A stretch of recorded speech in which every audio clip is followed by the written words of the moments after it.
Samedi 26 juin sonnait le départ de l'édition 2021 du Tour de France. Dès cette première étape, Julian Alaphilippe s'est imposé en vainqueur, malgré. Julian Alaphilippe et Marion Rousse changent leurs habitudes pour le Tour de France 2021.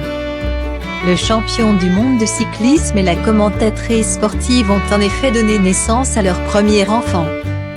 Un petit garçon prénommé Nino, lundi 14 juin 2021.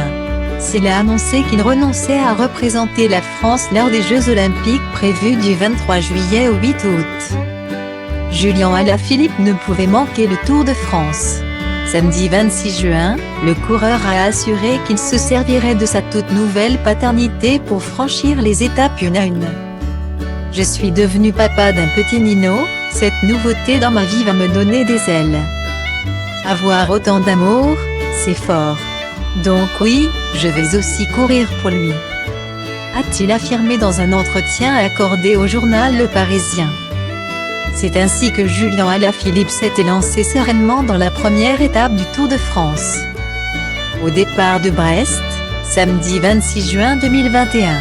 Dès 16 h, les coureurs ont été surpris par un grave carambolage.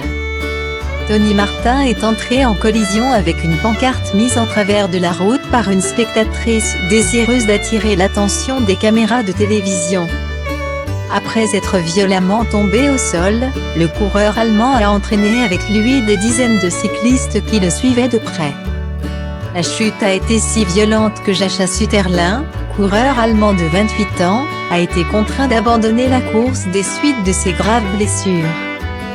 Pris au piège entre les vélos, mais resté debout, Julian Alaphilippe a réussi à quitter rapidement le carambolage pour reprendre la course. Puis, vint le moment pour lui de fendre la foule de cyclistes pour se lancer dans son sprint final. Une phase d'accélération qu'il a débuté 2 km avant la ligne d'arrivée.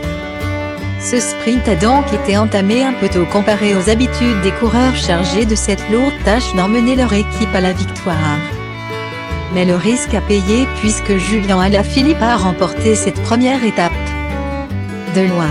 Une victoire que sa compagne, Marion Rousse, n'a pas manqué de commenter par visioconférence sur France 2. Restée chez elle pour s'occuper de leur petit Nino, la journaliste sportive a aussi dit sur Instagram sa joie de voir son compagnon briller dès le début du Tour de France. Il faut dire que le coureur avait un sacré comité de soutien. Marion Rousse et le petit Nino étaient tous les deux devant la télévision pour l'encourager.